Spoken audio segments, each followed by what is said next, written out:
Close your eyes and picture this. You open them again, but the world is gone. No buzzing phone, no glowing lights, no roof above your head, no food in the fridge. Instead, you're lying on cold, damp earth, and the night sky is a black ocean of stars. Your breath is shaking because the air cuts like ice, and every shadow around you feels alive. Somewhere in the darkness, something growls, low, hungry, patient. You have no fire, no weapons, no shelter. You don't even know if the water you'll drink at dawn will cure your thirst or poison you instantly. This isn't a camping trip. This is life 2 million years ago. Prehistoric, brutal, relentless. Could you survive a single day when every heartbeat is borrowed time? Could you crush bone with stone to eat, or would you starve because your hands are too soft, your mind too modern? And when the sun rises, will you hunt, or will you be hunted? Be honest, would you last, or would you break before night falls again? Comment below if you think you'd survive, and stay with me, because in the next chapter, I'll drag you step by step into your first terrifying day as a prehistoric human. The first light of dawn in the prehistoric world does not bring comfort, it brings exposure. Because unlike modern life, where sunrise means routine and safety, for early humans it marked the beginning of struggle. Their nights were long, cold and terrifying, and the arrival of morning only meant one thing. The hunt for food, water and protection had to begin again. Imagine yourself in that moment. You wake on damp soil, your body sore from lying against roots and rocks, and your skin raw from biting cold. But this is exactly how our ancestors lived, without mattresses or shelter, forced to curl against each other for warmth. Their body heat, the only defense against freezing winds. The very first task for prehistoric humans was always water, because without it, survival was limited to 3 days. Yet they could not trust every source, so they learned to read the land, seeking flowing rivers rather than stagnant pools, often following animal tracks that led them to fresh springs. You, as a modern person, would hesitate to drink directly from a muddy stream, but early humans had adapted over thousands of years, their immune systems stronger, their stomachs more resilient against parasites that would cripple you instantly. After water came food, and while you crave bread, rice or fruit, our ancestors relied heavily on what the land offered: insects, roots, wild tubers, nuts cracked with stone tools, and whatever small animals could be trapped or killed.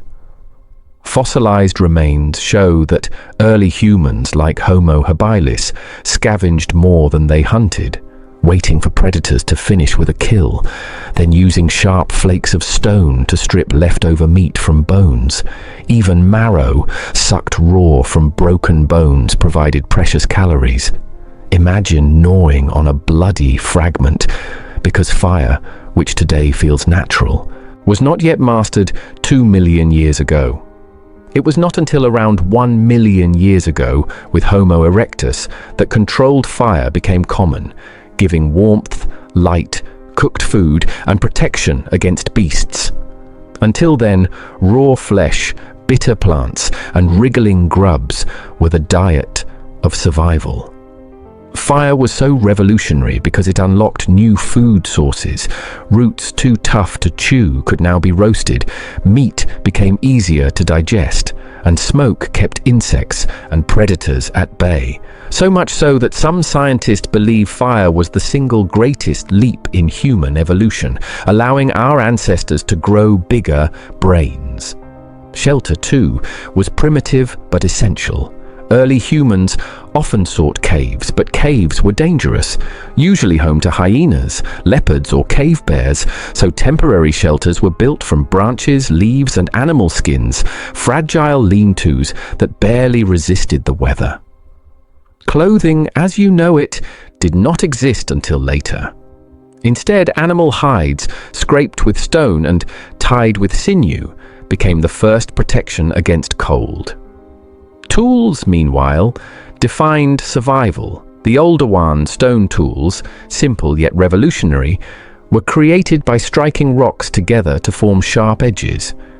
With these, humans could cut meat, scrape hides, and crack bones. Imagine holding such a crude flake in your hand, the only thing standing between you and starvation. And predators were everywhere. Giant hyenas, saber-toothed cats, packs of wolves, even massive birds capable of preying on children. Humans were not apex predators. They survived through intelligence, cooperation, and patience. Fossil sites reveal evidence of group living, where bands of 20 to 40 individuals work together, sharing food, protecting one another, and passing down survival knowledge through observation rather than language, since true speech may not have fully developed yet. Can you imagine living in constant awareness, no words to warn of danger, only gestures, grunts, and instinct? A modern human, suddenly dropped here, would collapse under the sheer strain of it all. Yet our ancestors adapted daily, tracking animals for hours until exhaustion wore them down, using fire to drive prey, scavenging kills from lions, and learning slowly which plants healed and which poisoned. This was their reality, their sunrise. No certainty, no comfort, only survival measured one breath, one bite, one fire at a time. And as you stand there, starving, thirsty, vulnerable, you begin to understand why most of us wouldn't survive even a single day. But for them, this was life. Normal, necessary, and relentless. Stay with me, because in Chapter 2, we'll step deeper into the brutal necessity of the hunt, where prehistoric humans first learned to turn from prey into predators. The sun sinks behind the horizon, and in the prehistoric world, night is not peaceful. It is terrifying, because with darkness comes the reign of predators, and without light, you are blind, vulnerable, and almost helpless.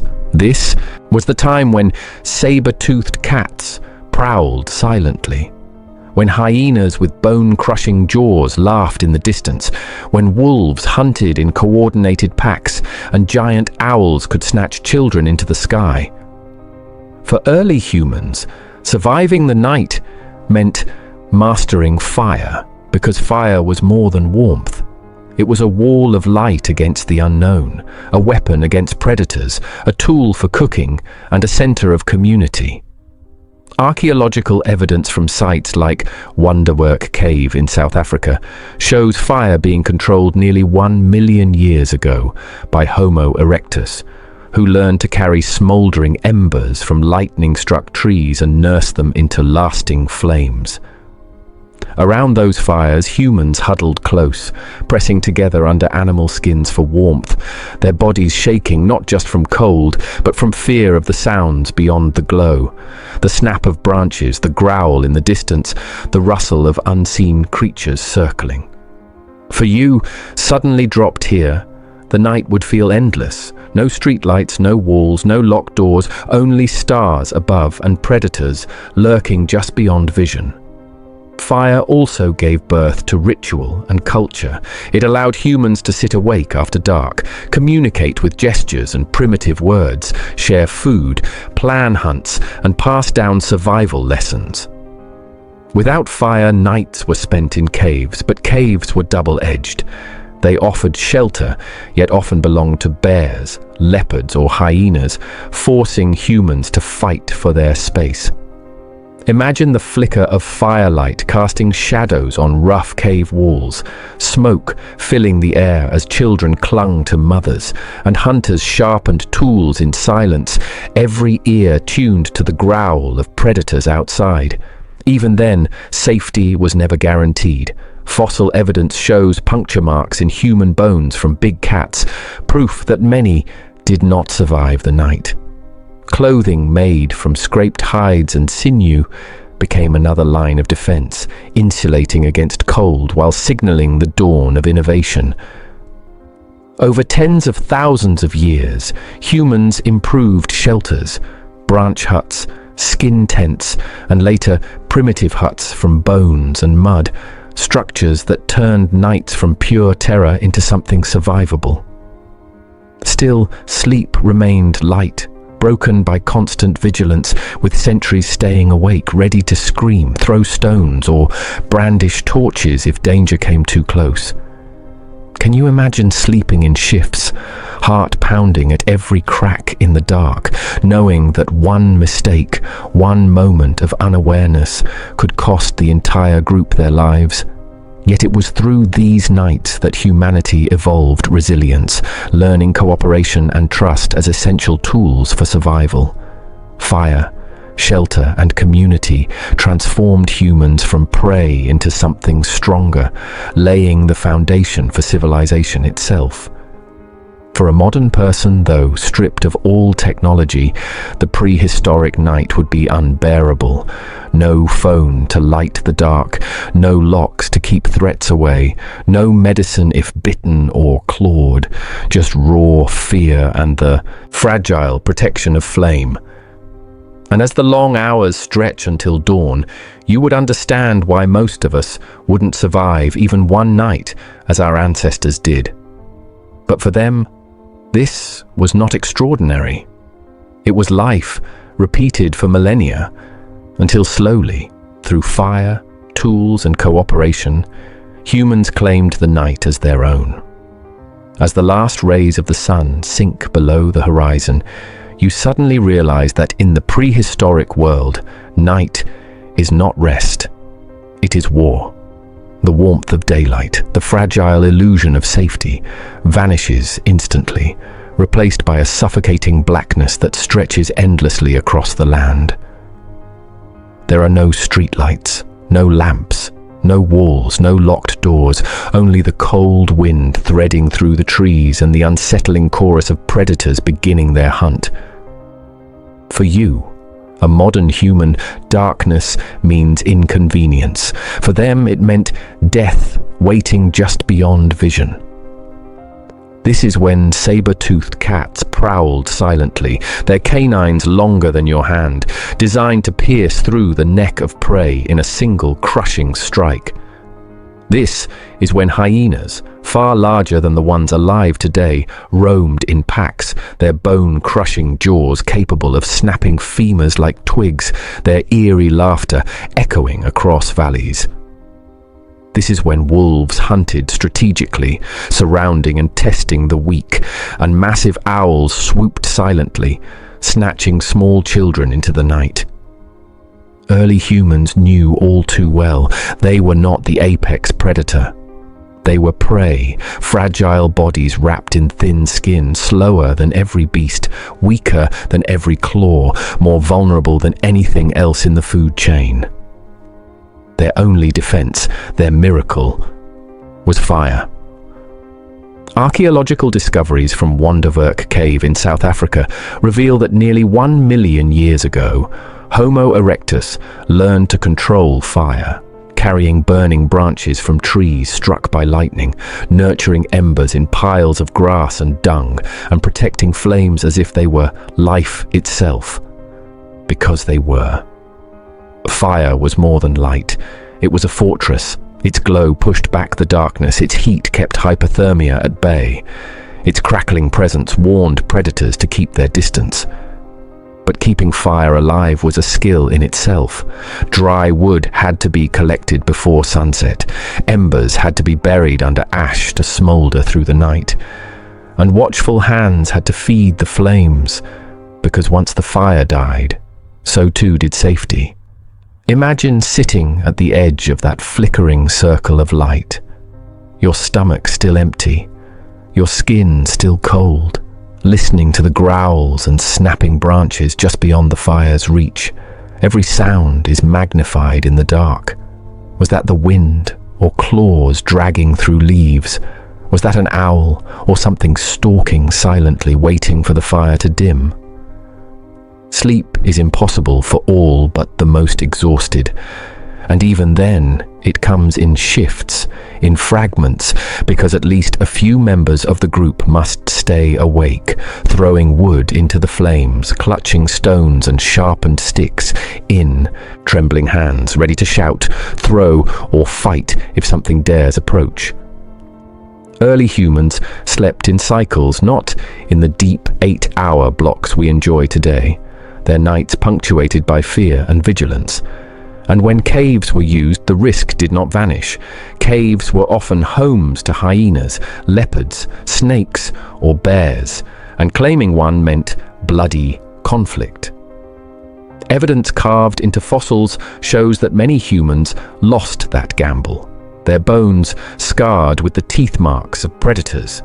Yet caves also offered stability, warmth, trapped by stone walls, protection against rain, the chance to pile brush across the entrance and keep watch by firelight. Clothing and shelter were another revolution against the night. Before tailored garments, humans draped animal hides across their shoulders, crude but effective barriers against freezing temperatures. Over thousands of years, they learned to scrape skins with stone tools, soften them with fat, and stitch them with sinew, creating the first true clothing, the first line of armor against the elements.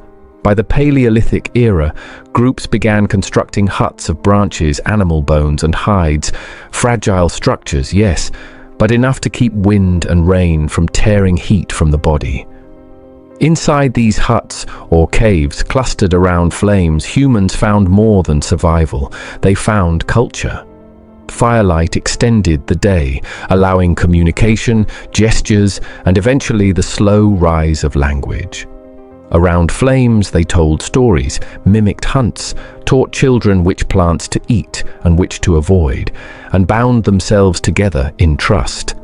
Fire was not only physical protection, it was social glue. It forged cooperation, built memory, and gave birth to ritual, singing, and art scratched into cave walls. But the danger never truly left. Even with fire, even with skins and shelters, the night was always testing them. Fossils reveal skulls punctured by big cat teeth, skeletons gnawed by hyenas, entire families wiped out by predators bold enough to challenge the flames. For a modern human suddenly placed here, the terror would be overwhelming. You would sit shaking, your body desperate for deep sleep, but fear would keep you rigid, your mind spiraling at every sound, every shadow moving beyond the light. Without practice, without the shared protection of a group, without the instinct to maintain fire, you would not last long. Yet for our ancestors, this cycle of fear and endurance shaped them. Night after night, generation after generation, they adapted, not by becoming stronger than beasts, but by becoming smarter, more cooperative, more inventive. Fire, shelter, clothing, vigilance, these were their weapons. And slowly, painfully, humans began to claim the night. The predators still ruled, but humanity learned to push them back, one flame, one tool, one sleepless night at a time. Think about that.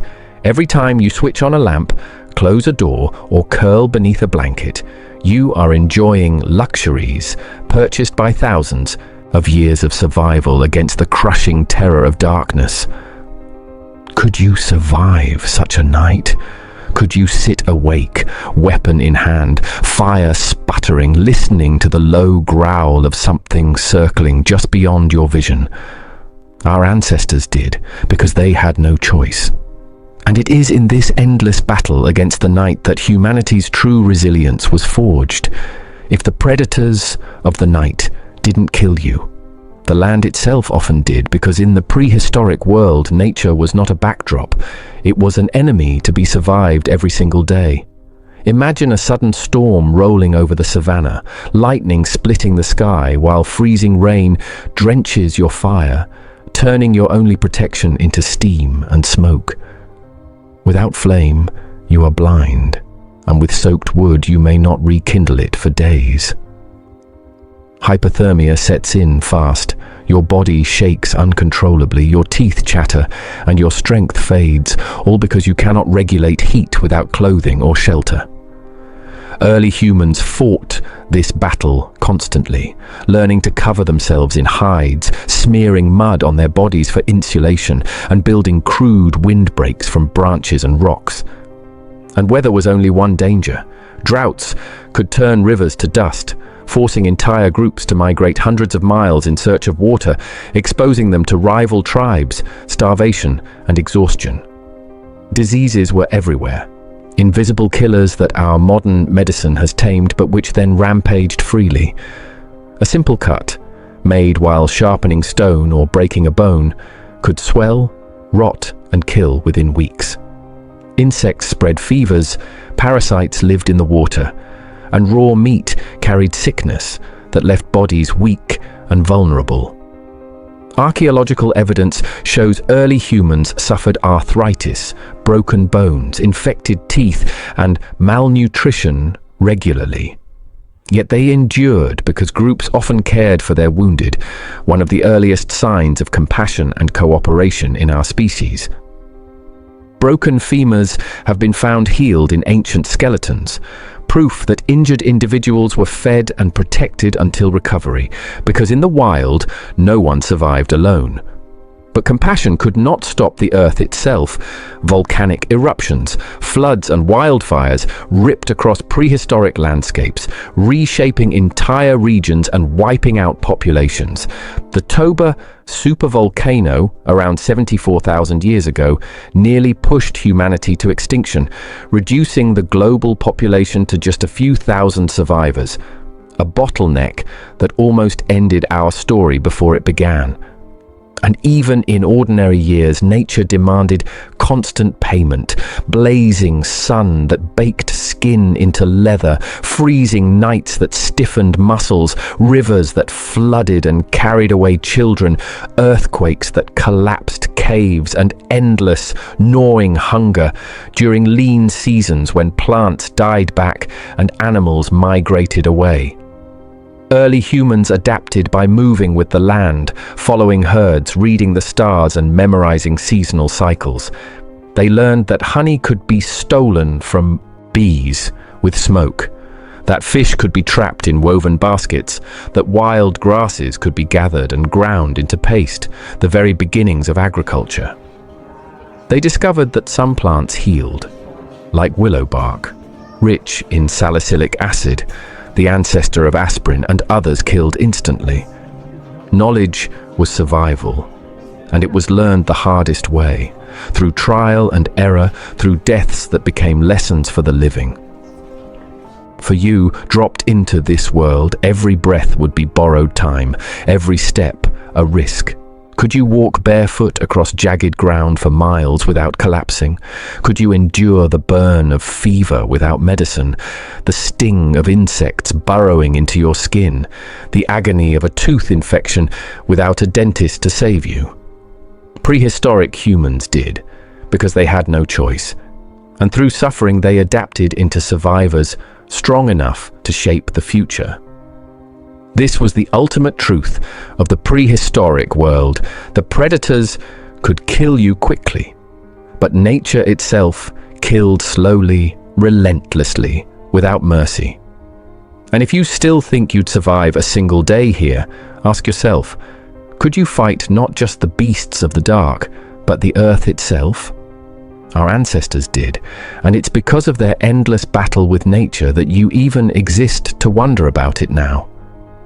So after everything you've seen, the freezing dawn where your first breath of air was a gamble, the desperate hunger that forced you into the blood-soaked world of the hunt, the endless terror of night where fire was the only fragile shield between you and predators, and the merciless power of nature itself with its storms, diseases and disasters, you finally understand why surviving even a single day as a prehistoric human was nearly impossible. The truth is, most of us wouldn't last until the first sunset, let alone through the night, and certainly not long enough to face the slow cruelty of drought, plague, or famine. We are too softened by comfort, too distant from instinct, too protected by technology to endure what was once normal life for our ancestors. But they did endure. Day after day, season after season, generation after generation, they adapted. They learned to find safe water, to chip stone into blades, to chase animals until they collapsed, to scavenge from lions, to share food, to care for the wounded, to stitch hides into clothing, to claim caves and huts as shelter, to tame fire, to huddle together and keep watch through endless nights. They survived predators with claws sharper than knives. They fought storms and droughts that wiped out entire valleys. They lived through plagues with no medicine, and still they endured.